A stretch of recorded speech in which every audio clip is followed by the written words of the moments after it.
Who would bring two children to a blind date? That's exactly what Sara Cole thought when a man with kind eyes and two shy girls sat down at her table in a cozy family cafe.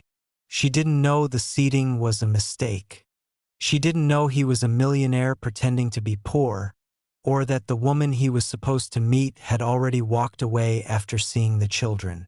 What began as a mix-up over a table would lead to laughter, spilled cocoa, and a connection that no one, least of all Ben Decliff, had expected. Before we dive into the story, comment below where you're watching from. Enjoy the story, everyone. Snow swirled gently outside the wide cafe windows, soft flakes melting against the warm glass before sliding into tiny rivulets. The air inside carried the smell of cinnamon, cocoa, and fresh bread straight from the oven. Wooden tables with worn edges stood close enough for conversations to carry in the cozy hum, while a small bell above the door chimed whenever someone entered. Sara Cole sat at a table in the corner, a steaming mug of tea warming her hands. She had arrived early to meet her brother, Nate, who had texted 10 minutes ago that he was running late. That was nothing new. Nate's sense of time was famously unreliable. She didn't mind waiting. The cafe was her kind of place, with mismatched chairs, a creaky wooden floor, and the kind of atmosphere that made you forget the world outside was freezing. When the bell above the door rang again, she glanced up absent-mindedly, and then looked twice. A tall man in a simple dark coat stepped inside, shaking snow from his shoulders, followed closely by two girls. One was maybe 12, with long dark hair tucked into a knitted beanie, her sharp eyes taking in everything. The other, younger, had a round, open face framed by loose waves and held onto the man's hand like it was the most natural thing in the world. The host glanced at a reservation list, looked at the man, and gestured toward Sara's table. She frowned slightly. There must be a mistake. But before she could say anything, the man guided the girls over and pulled out a chair. "Mind if we join you?" His voice was deep but polite, almost cautious. Sara opened her mouth to explain that she was waiting for someone, but her eyes caught on the younger girl, who was now looking at the menu with such quiet excitement it felt wrong to tell them to move. The older one was more guarded, glancing between Sara and the man as if silently assessing whether they belonged here. "Sure," Sara said, surprising herself. "Go ahead." The man smiled faintly, as if relieved. He helped the girls with their coats, then sat across from Sara. "I'm Ben," he said simply. "These are my daughters, Abby and Marin." The girls gave small waves. Marin's was enthusiastic. Abby's was barely more than a lift of her fingers. Sara nodded, still curious why they were here. "I'm Sara." She hesitated, then added, "I'm waiting for my brother, but you're welcome to stay until your friend arrives." At that, Ben's expression shifted for just a fraction of a second. Something flickered in his eyes, but he only said, "Thanks. We'll try not to take up too much space." A waitress appeared, took their drink orders, and returned with steaming mugs of cocoa for the girls and black coffee for Ben. Marin wrapped both hands around her cup, inhaling the chocolatey steam, while Abby took a small, deliberate sip as if testing it. It was quiet for a moment, until Marin's elbow caught the edge of her cup and sent cocoa spilling across the table. "Oh no!" Marin gasped, eyes wide. Before Ben could react, Sara was already reaching for the napkin holder. "It's fine," she said warmly, sliding the stack toward Marin. "Happens to everyone. See? No big deal." She dabbed at the spill, catching Marin's grateful glance. "Besides," she added with a grin, "this cafe's tables have seen worse. Trust me." A tiny smile tugged at Marin's lips. Even Abby seemed to relax, her posture loosening as Sara joked about her own clumsy moments. Ben watched silently, his hands wrapped around his coffee mug, his eyes fixed on Sara. Not in the way of someone studying a stranger, but in the way of someone seeing something unexpected, maybe even rare. Somewhere in the background, the bell above the door chimed again. Sara glanced toward the entrance, expecting to see Nate at last. But the figure stepping inside wasn't her brother. It was a woman, tall, perfectly styled, with sharp red lipstick and a coat that probably cost more than Sara's rent. She paused just inside the doorway, scanning the cafe. For the briefest moment, her gaze landed on Ben and the girls. Something unreadable passed over her face. Then, without a word, she turned and walked right back out into the snow. Ben didn't move, but Sara caught a subtle tightening in his jaw. If he noticed the woman at all, he didn't show it. Instead, he focused on Marin, who was still blotting at the table as if she could erase all evidence of the spill. "You got it," Sara said gently, taking the last napkin from Marin's hand. "See? Perfectly clean. You're a pro." Marin's cheeks pinked with pride. Abby rolled her eyes in the fond, almost protective way older siblings do, then muttered, "She's always dramatic about stuff like this." Sara smiled. "That's not a bad thing. The world could use more people who care about the small details." Abby tilted her head, as if unsure whether Sara was teasing or being sincere, but something in her eyes softened. She sipped her cocoa again and didn't look away quite as quickly this time. The door chimed again, and this time it was Nate, bundled in a coat and scarf, stamping snow from his boots. He spotted Sara immediately, and then frowned when he noticed the man and two girls sharing her table. "Well," Nate said, pulling up a chair, "either I missed a memo, or you've made some new friends." Sara shrugged, sipping her tea. "Ben and his daughters. They, might be at the wrong table, but we decided to roll with it." "Wrong table?" Nate raised an eyebrow at Ben, whose mouth quirked in what might have been amusement. "It's fine," Ben said. "We're just passing the time until—" He hesitated, glancing briefly toward the door, then let the sentence trail off. "Until the cocoa's gone." Nate gave him a curious look but didn't press. Instead, he launched into a story about a delivery truck getting stuck in the snow on his way over. Marin laughed out loud, the sound light and unguarded, and Abby's mouth curved into a smile she didn't bother to hide. Sara found herself watching Ben more than she intended. He was quiet, yes, but not withdrawn. His attention was on the girls, making sure they were warm, refilling their cocoa without asking. Every so often, his gaze would flick to Sara, as if checking her reaction to something one of the girls had said. And Sara, well, she wasn't sure what to make of him yet, but she knew one thing. There was nothing in his manner that felt rehearsed or polished the way most date-night conversations did. If anything, he seemed caught between wanting to say more and being content to just listen. When the waitress returned to clear the cups, Marin piped up, "Can we get a cookie to share?" "Sure," Ben said. "One big enough for 3. Sara raised an eyebrow. "3. Ben met her gaze, a faint smile tugging at his lips. "Well, you're already part of the Cocoa Club. Seems fair." Her laugh was quiet, but real. Outside, the snow kept falling, soft and steady, as though the rest of the city could wait.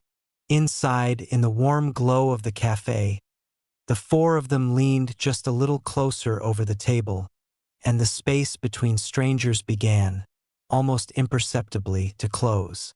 The cookie arrived on a small plate in the center of the table, a golden circle studded with melting chocolate chips, steam rising from its freshly baked surface. Marin's eyes widened. Abby gave a dignified nod, as if approving the choice. Sara picked up the knife and cut the cookie into 4 equal wedges.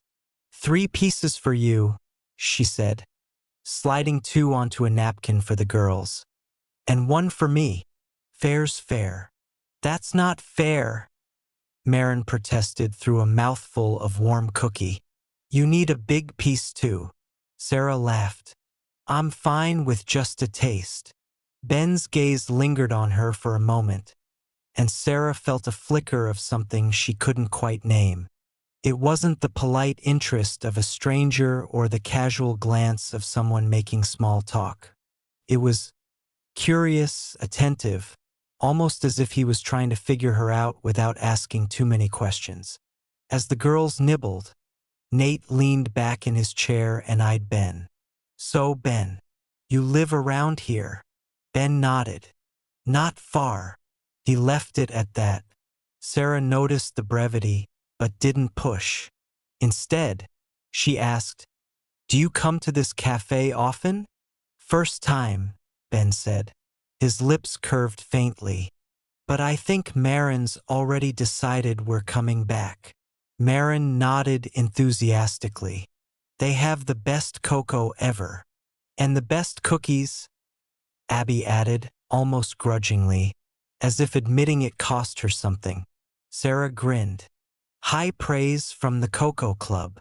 The conversation meandered from there, Nate sharing a ridiculous story about their childhood, Marin explaining the rules of a board game she loved, Abby quietly asking Sara if she'd read a certain mystery novel. Sara admitted she hadn't, and Abby offered to lend her a copy if you're careful with the pages. Ben sat back, coffee cooling in front of him, just listening, watching. The guarded line of his shoulders eased with every passing minute, though he still didn't offer much about himself. Sara could tell there was more behind his silence, but for now she let it be. It wasn't until Marin leaned across the table to whisper something to Abby, who promptly blushed, that Sara realized she was smiling without even thinking about it. This wasn't the evening she'd expected when she left home to meet Nate, and yet, in some strange way, it felt more genuine than most planned outings she could remember. The bell above the door rang again, letting in a gust of cold air. A couple came in, stomping snow from their boots, laughing about the weather. Ben's eyes flicked toward them for a moment, then returned to the table. Sara caught the glance and followed it with her own, but saw nothing unusual. Still, something in his expression told her he was weighing whether to stay longer or end the evening before something shifted. Nate, oblivious to any tension, was already waving for the check. I've got this one, he said. Consider it payment for being late. Sara smirked. You're only paying because you feel guilty. Exactly. Ben reached for his wallet, but Nate waved him off. Nope. Guest of honor's rule. Besides, you brought entertainment. He gestured toward the girls, both of whom were now giggling over a shared joke Sara couldn't quite catch. The check paid, coats gathered, they all headed toward the door together. Outside, the snow had thickened, flakes swirling under the glow of the street lamps. Marin slipped her hand into Sara's without hesitation, and Sara glanced at Ben. But he only smiled faintly, as if grateful for something he couldn't put into words. They paused on the sidewalk, the cold nipping at their faces. Nate checked his watch. I'll walk you to the subway, he told Sara. Ben hesitated, then said, Thanks for letting us crash your table. Sara shrugged, her breath visible in the frigid air. Some accidents aren't so bad. Marin gave Sara a quick hug before letting go, and Abby offered a small wave. Bye, Sara, she said quietly. Sara smiled. Bye, Abby. Bye, Marin. As Ben turned to lead his daughters away, Sara found herself watching them disappear into the snow. And for reasons she couldn't explain, she hoped this wasn't the last time she saw them. That night, long after the girls had gone to bed, Ben sat at his kitchen table with a cup of tea growing cold in his hands. The house was quiet except for the faint hum of the heating system. He should have been answering emails. His phone buzzed every few minutes with reminders from his assistant, but instead, his thoughts kept drifting back to the corner table of that little cafe. He could still see Marin's cocoa-stained smile, Abby's cautious curiosity, and Sara's calm, unhurried way of making space for both of them without forcing anything. It had been years since he'd watched someone new interact with his daughters and not felt the urge to step in, to filter or to explain. Sara hadn't treated them like a test to pass or a hurdle to clear. She'd simply treated them like people. In the girls' room, a quiet murmur of voices made him smile. They were supposed to be asleep, but he didn't have the heart to interrupt. Marin's voice carried faintly down the hall. I liked her. She didn't laugh when I spilled. Abby's reply was softer, but he caught the words. And she reads. Ben leaned back in his chair. He hadn't planned for them to meet anyone that night. Certainly not like that. The woman he'd been set up with, Claire, had clearly seen the girls as an obstacle. He'd caught the moment she noticed them from across the cafe, her face tightening before she turned and left. In a way, he was relieved. He didn't need another reminder of how quickly interest could sour when children entered the picture. Still, he hadn't expected the wrong table to feel so right. 2 days passed. Life resumed its usual rhythm: school drop-offs, conference calls, and quiet dinners at home. And yet, Sara's face kept slipping into his mind at the most inconvenient moments. While he was reading a quarterly report, during a meeting with his development team, even while loading the dishwasher. On Wednesday afternoon, he picked up the girls from school, planning to take them to the park before the snow melted into slush. As they rounded the corner, Marin tugged on his sleeve. Look, Dad, she whispered. There, sitting on a bench near the playground, was Sara. She was bundled in a thick coat and scarf, a paperback book in her hands. The low winter sunlight caught in her hair, making it look almost like copper. She hadn't noticed them yet. Abby slowed her steps. Are we going to say hi? Ben hesitated. It would be easy to just pass by, to keep this as a pleasant memory rather than risk whatever might come next. But Marin was already halfway across the path, calling, Sara. Sara looked up, startled, and then smiled. Hey, fancy seeing you here. She closed her book and stood as they approached. We were heading to the playground, Ben said. Do you come here often? Sara nodded. Sometimes when I want a quiet place to read, or at least as quiet as a park can be. Her gaze flicked to the girls. Are you staying long? Marin answered for him. Yes, and you should come too. Abby and I can show you the big slide. Sara laughed. I think I'm too big for the slide. Marin grinned. No one's too big for the slide. Within minutes, the girls were racing ahead toward the play structures. Ben and Sara followed at a slower pace, their steps crunching in the snow-packed path. So, Sara said, glancing sideways at him, how's your week been? Ben considered the easy question, then decided on an honest answer. Better now. Her brows lifted slightly, but she didn't press. The girls seem happy. They are. They liked meeting you. Sara's smile softened. I liked meeting them too. She paused. And you. They reached the edge of the playground, where the girls were already climbing toward the top of the slide. Ben watched them for a moment, then said quietly, "Maybe we should do this again sometime." Intentionally this time. Sara looked at him, eyes thoughtful. "I think I'd like that." 3 days later, Ben found himself standing outside the same cafe where they had first met, this time with no reservations, literal or otherwise. The snow had stopped, leaving the sidewalks damp and the air crisp. Through the window, he saw Sara already inside, seated at a table near the back. The girls were with him today by choice, not by accident. Abby carried a small tote with a library book sticking out of the top. Maren clutched a knitted scarf she'd insisted on bringing for Sara, because it's the nice thing to do.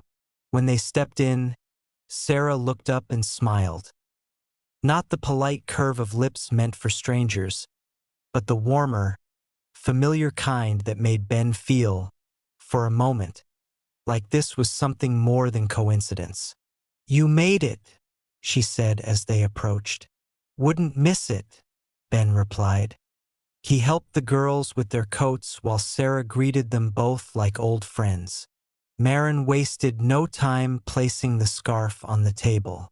"It's for you," she announced proudly. "I made it." Sarah's eyes widened. "You did? It's beautiful." "Thank you, Maren." She wrapped it around her neck immediately. "It's perfect." Abby slid into the seat next to Sara, already pulling the book from her tote. "I brought the one I told you about," she said quietly. "You can borrow it, but you have to promise not to fold the pages." Sara took the book as if it were something fragile and rare. "I promise." Ben watched the exchange, an odd mixture of pride and something softer filling his chest. The way Sara engaged with his daughters so naturally, was something he hadn't realized he'd been missing until now. They ordered drinks and pastries, and conversation flowed easily. The girls filled Sara in on their week at school, with Abby's dry humor balancing Maren's dramatic storytelling. Sara listened without interrupting, asking the kind of questions that showed she was actually paying attention. At one point, Maren leaned over to whisper something to her, and Sara laughed. A clear, unforced sound that drew Ben's gaze like a magnet.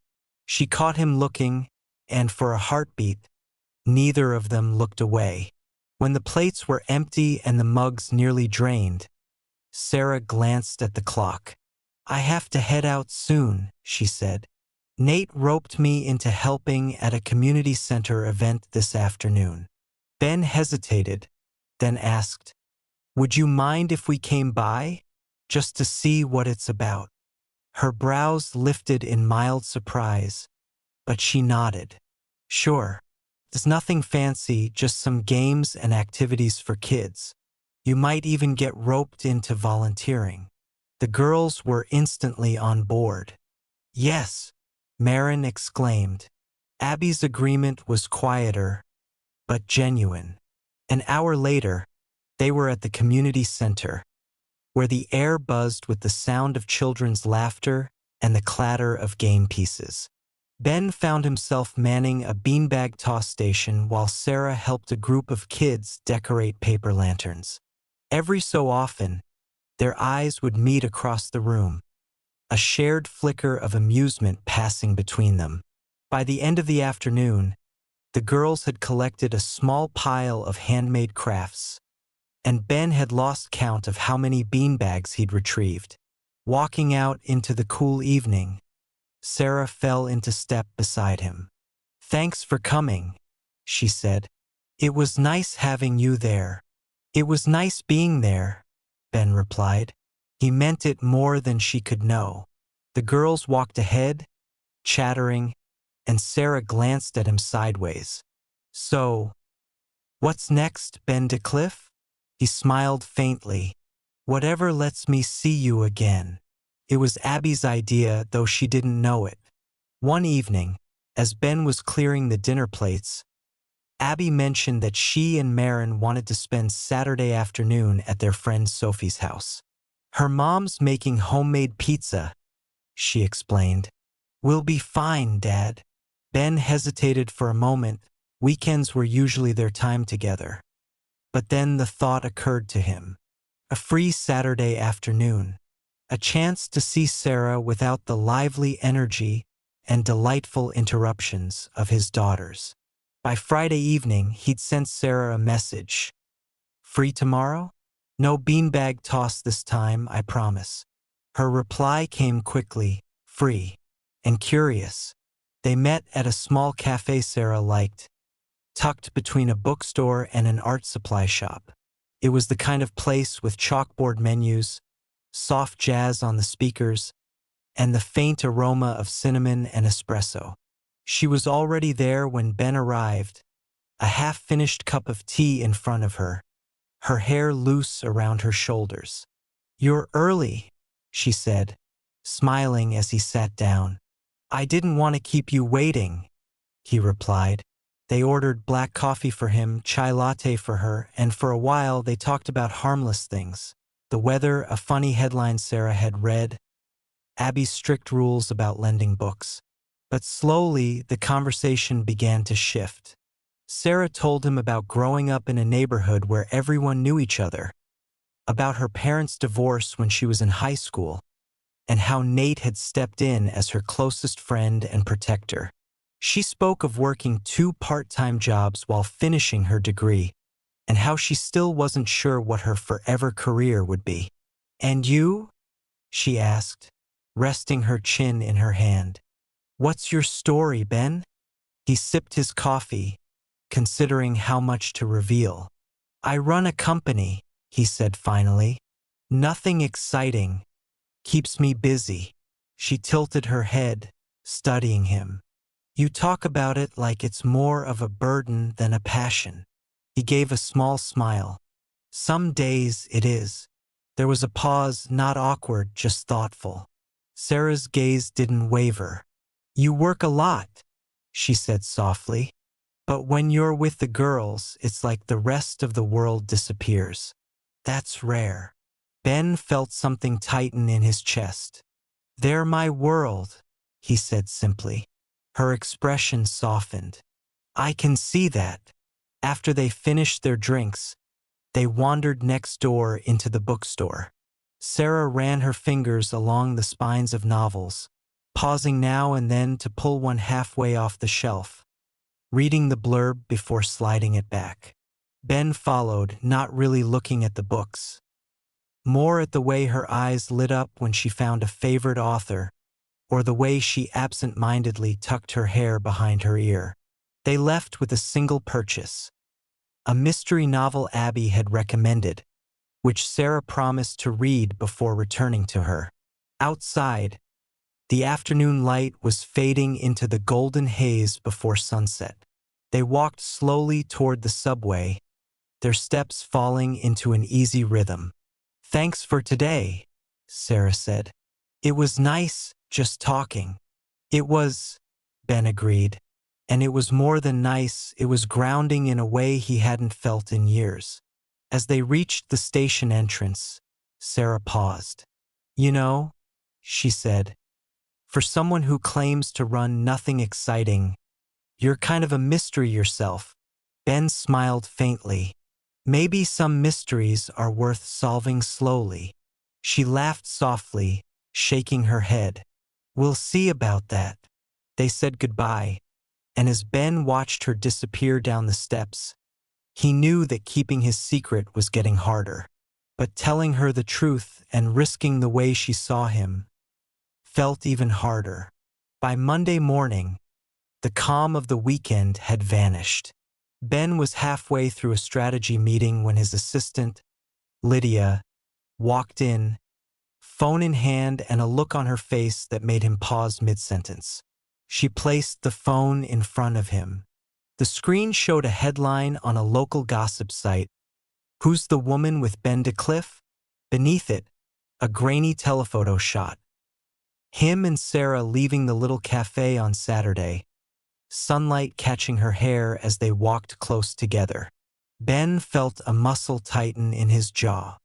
He knew how these things worked. One site would run it, then others would copy, adding their own commentary. Already, the first few comments underneath speculated about Sara. Gold digger, mystery heiress, single mom trying her luck. None of them came close to the truth. He turned the phone over, shutting out the screen. "Shut it down," he told Lydia. "We can get the photo pulled from a couple of sites," she said. "But it's already spreading. She's going to see it." She was right. By late afternoon, a text arrived from Sara. "I saw it." Ben didn't waste time texting back. He called. She answered on the second ring, her voice steady but distant. "Is that really who you are?" "Yes," he said. "My name is Ben Decliff. I run Decliff Industries."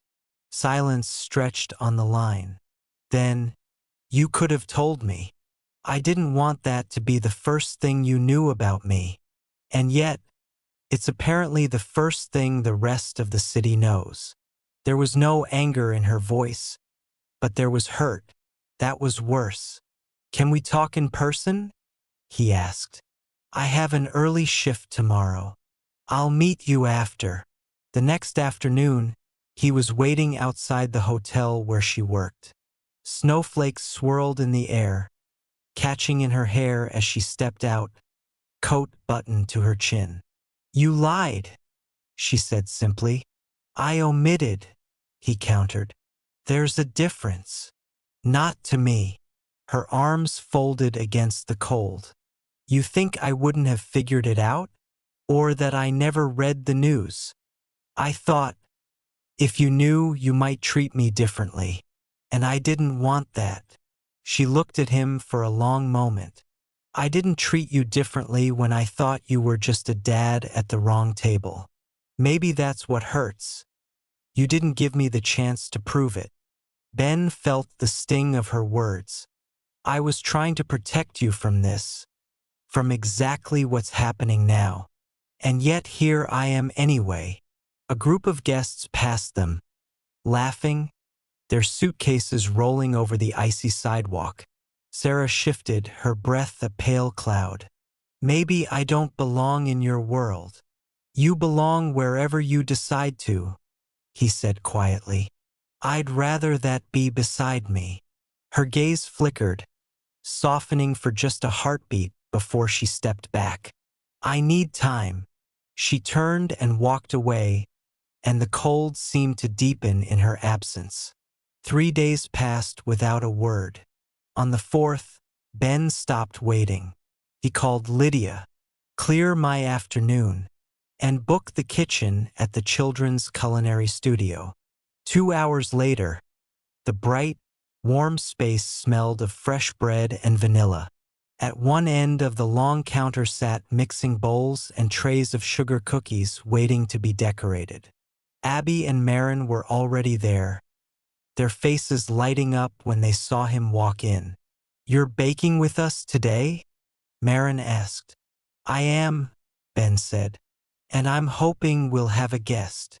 At exactly 4 o'clock, the door opened. Sara stepped inside, her expression cautious. Marin's face lit up. "Sara." Ben moved toward her, stopping just close enough to speak softly. "This is where we come every other week. The girls love it here. I wanted you to see this part of our world."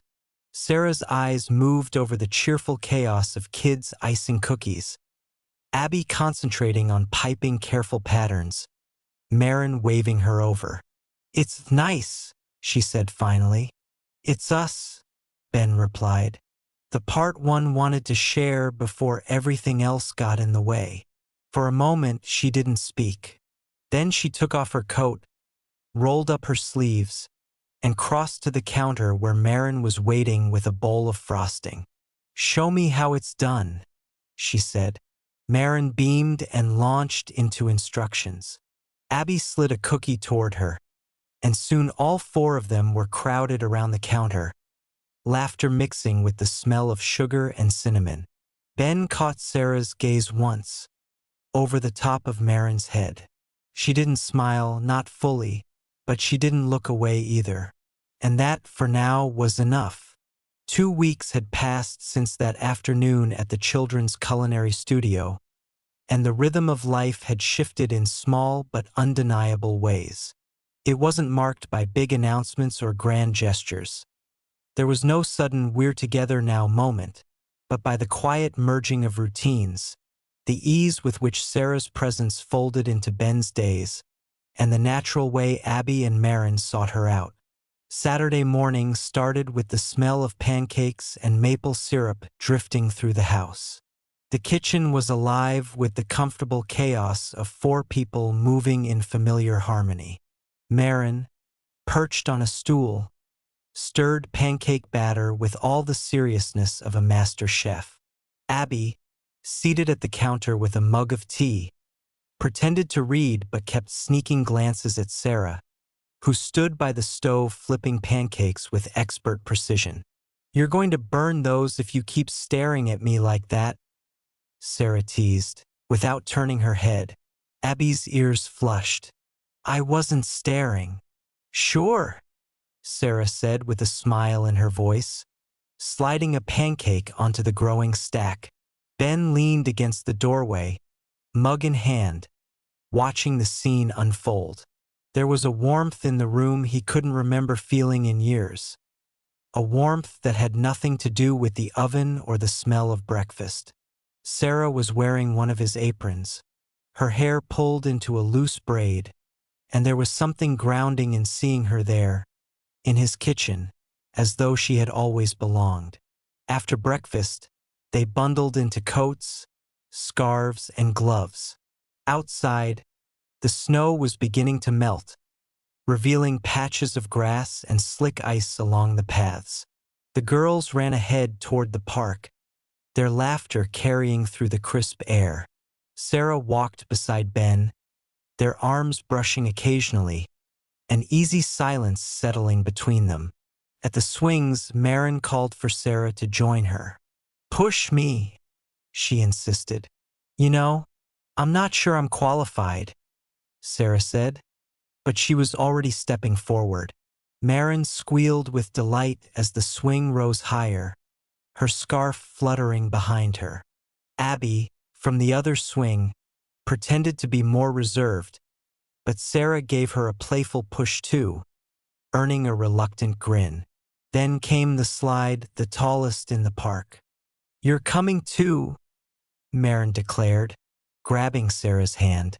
Abby was already climbing the ladder, and in moments, all 3 came down together in a heap, laughter spilling into the cold air.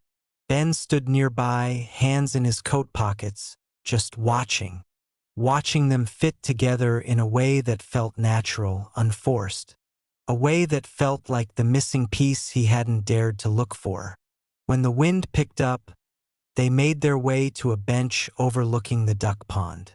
Marin climbed into Sara's lap without hesitation, and Abby settled beside her, leaning against her shoulder. Ben sat close enough that their knees touched. "You fit here," he said quietly. Sara turned her head. "Fit where?" "In this," he said, nodding toward the girls, the park, the stillness around them. "With us." Her eyes softened. "I like being here. I want you here," he said. "Not just today." Before she could answer, a familiar voice called from behind them. Nate jogged toward the bench, cheeks red from the cold. "Thought I'd find you here," he said. "Sara, I haven't seen you this happy and well, maybe ever." Sara rolled her eyes. "You're not staying, are you?" "Nope," Nate replied cheerfully. "Just making sure this guy's holding up his end of the deal." He gave Ben a pointed look, but there was a hint of a smile in it. "Looks like he is." When he left, Marin tugged at Sara's sleeve. "We made you something," she said, digging into her coat pocket. Out came a folded piece of cardstock, edges slightly bent from being carried around. She opened it to reveal a hand-drawn picture. 4 figures holding hands, 2 tall, 2 small, under a bright yellow sun. At the bottom, in careful block letters, it read, "Our family." Sara's breath caught. "Marin, this is beautiful. It's from both of us," Abby said quickly, a faint blush on her cheeks. Sara looked at Ben, her eyes shining, and for a moment, neither spoke. Then she carefully folded the card and slipped it into her bag, as if it were the most precious thing she owned. They stayed on that bench until the cold began to bite, then made their way back, the girl skipping ahead. Ben reached for Sara's hand, and this time, she didn't hesitate. Their fingers laced together easily, like they'd been doing it for years. As they walked toward home, the street lamps began to glow in the fading light. Ben glanced at her, a small smile curving his lips. "We're already a family," he murmured. Sara squeezed his hand. "Yes," she said, "we are." And in that moment, with the sound of the girls' laughter ahead of them, the cold air on his face, and Sara's hand in his, Ben knew the future didn't have to be a mystery. It was right here, walking beside him.